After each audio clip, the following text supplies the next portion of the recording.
Hello दोस्तों, नमस्कार। आप सभी का हमारे इस YouTube channel audio books of Prince में तहे दिल से स्वागत है। आप सभी से एक गुजारिश है, अगर आप हमारे इस चैनल पर पहली बार आए हैं तो इसे सब्सक्राइब, लाइक और शेयर करना बिल्कुल ना भूलें। तो शुरू करते हैं। जीना इसी का नाम है। इस एपिसोड में आज के जो गेस्ट हैं बीना लक्ष्मी नेप्राम, लेखिका और सामाजिक कार्यकर्ता भी हैं। होश संभालने के साथ बीना ने औरतों को विधवा और बच्चों को यतीम होते देखा है। एक बम विस्फोट में 13 साल की भांजी की मौत से वह काफ़ी बेचैन हो उठी थी।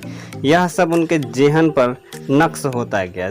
वह जब दिल्ली आई तब जीवन स्थितियों का फर्क उन्हें समझ आया। उनका बचपन सामान्य बच्चों सा नहीं रहा। हालांकि इस असामान्यता का बोध भी उन्हें कई वर्षों के बाद हुआ।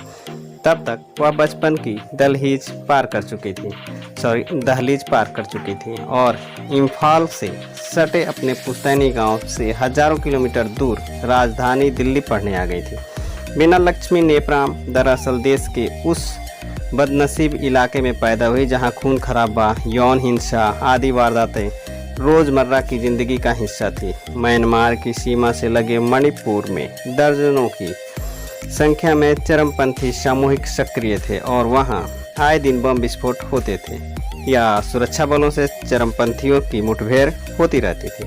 सन 1974 में जिस दिन बीना का जन्म हुआ उस दिन भी उनके गांव में जबरदस्त संघर्ष हुआ था। अजीब बेबसी थी। प्रसव वेदना से तड़प रही पत्नी को दवाओं की सख्त जरूरत थी और बाहर अनहोनी की आशंकाएं तैर रही थी।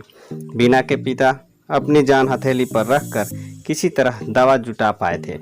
ऐसे माहौल में पली बड़ी बीना ने होश संभालने के साथ ही औरतों को विधवा और बच्चों को यतीम होते देखा। एक बम विस्फोट में उन्होंने अपनी भांजी की मौत से काफ़ी उद्विग्न हो उठी थी। यह सब उनके जेहन में नक्श होता गया था। वह जब दिल्ली आई तब जीवन स्थितियों का फर्क उन्हें समझ आया। यहाँ कितनी शांति और खुशहाली है। दिल्ली में अपने अध्ययन के दौरान उन्हें संयुक्त राष्ट्र का trafficking in small arms and sensitive technologies शीर्षक दस्तावेज पढ़ने को मिला। इसने बीना की जैसे आंखें खोल दी। उन्होंने शस्त्र, हिंसक गतिविधियों और मादक पदार्थों की तस्करी के बीच का रिश्ता समझ में आया। फिर अपने इलाके की खूनी घटनाओं की वजहें परत दर परत खुलती चली गईं। हैरानी की बात थी कि पूर्वोत्तर की हिंसा की पृष्ठभूमि में तब तक ऐसा कोई गहन अध्ययन नहीं हुआ था। बीना ने यह बीड़ा उठाया। वह मणिपुर लौटी और करीब 1 साल तक वहां उग्रवादियों, हिंसा पीड़ितों के परिजनों के बीच भटकती रहीं। इस शोधपरक अध्ययन पर आधारित उनकी किताब साउथ एशियाज फ्रैक्चर्ड फ्रंटियर 2002 में प्रकाशित हुई। बीना के इस काम ने संयुक्त राष्ट्र तक का ध्यान खींचा और 2003 में उन्हें यूएस ने व्याख्यान का न्योता मिला। वहां से लौटने के बाद बीना ने देश भर में सरकारी अधिकारियों के साथ कई बैठकें की ताकि छोटे हथियारों के उन्मूलन की दिशा में ठोस पहल हो सके, मगर उन्हें नागरिक समाज से तब बहुत उत्साहजनक सहयोग नहीं मिल सका। इधर बीना की सक्रियता से मणिपुर के चरमपंथियों को असुविधा होने लगी। उन्होंने उनके माता पिता को धमकाना शुरू कर दिया। उनकी मां के स्कूल को आग लगा दी गई। उन्हें पुश्तैनी घर छोड़कर करीब 6 महीने तक छिप कर रहना पड़ा। बीना ने तमाम मानवाधिकार संगठनों की मदद मांगी, मगर कोई मदद के लिए आगे नहीं आया। फिर वह हताश नहीं हुई।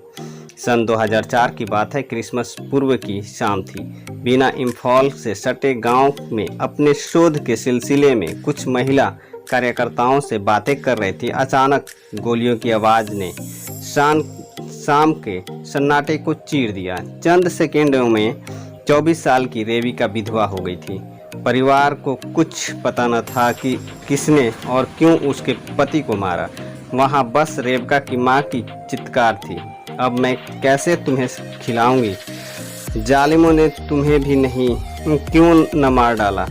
दुख से फूटती उस बेबसी ने बीना को बुरी तरह आहत कर दिया।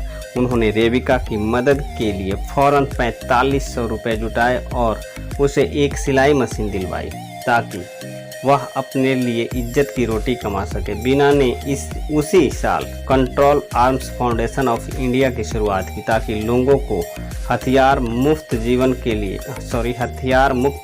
के लिए प्रेरित किया जा सके। 2007 में बीना ने Manipuri woman gun survivor network संस्था की नींव रखी, जो बंदूक हिंसा की शिकार महिलाओं को 3,000 से 9,000 रुपये का ब्याज मुक्त कर्ज मुहैया कराती है। अब तक हजारों महिलाएं इससे फ़ायदा उठा चुकी हैं। बीना का मानना है कि यदि महिलाएं नीति निर्धारक भूमिका में अधिक हो तो समाज अधिक सुरक्षित होगा। उन्होंने 92 महिला सांसदों के अलावा पत्रकारों, लेखिकाओं, शोधार्थियों, कार्यकर्ताओं और प्रशंसकों का एक नेटवर्क तैयार किया, जो विभिन्न स्तरों पर हथियार मुक्त समाज के लिए प्रयास कर रहा है। यही नहीं, बीना ने दिल्ली के 120 स्कूलों में बंदूक हिंसा विरोधी अभियान भी चलाया ताकि बच्चों और स्कूल प्रबंधन को इसे लेकर संवेदनशील बनाया जा सके। बीना की संजीदा पहल को देश के बाहर भी पूरी पहचान मिली। दर्जनों प्रतिष्ठित अवार्ड से नवाजी जा चुकी बीना को सोशल मीडिया पर 5 लाख से अधिक लोग फॉलो करते हैं। हथियार मुक्त समाज के लिए उनका संघर्ष जारी है। वह कहती हैं, शांतिपूर्ण जीवन जीने का हक सरहदी इलाकों के लोगों का भी है। तो थैंक यू दोस्तों, मिलते हैं फिर अगले नए व्यक्ति के साथ। तब तक के लिए good luck, bye, take care.